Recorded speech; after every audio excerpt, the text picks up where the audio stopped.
yung palengke. Ito ang dagat. Wow, dagat. Dami. Bangka. Wow, bangka. Sa dagat po tayo. Ito po yung dagat. Dagat. Wow, dami.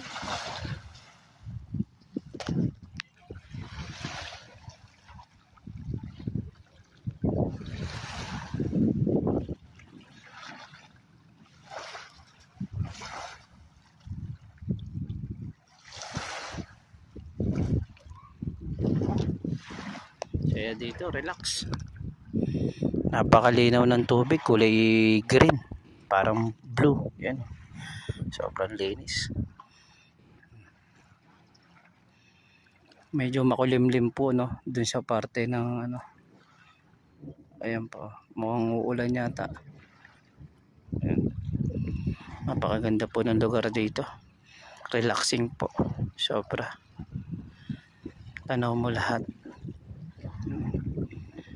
Talagang ito raw yung Villaba Leyte raw. Sa coastal nito. Mga traders po dito yung parang palitan ng kalakalan. Kaya po yung mga taga Villaba Leyte rin ay mga salita rin mga Boholano at Cebuano. Kaya mostly po dito ang salita po ay Cebuano, mga Bisaya. Kasi sa Tacloban Leyte, nahati naman po dun sa Samar po, parte doon. Kaya mga salita naman po dun ay Waray. Pero pagdating ho dito sa 3rd District ng Leyte Villaba at sa 4th District na papuntang Ormon sa Palumpon sa Ormoc City, ay yan po ay mga salita na po nila dyan ay mga Cebuano, no? Cebuano kasi ito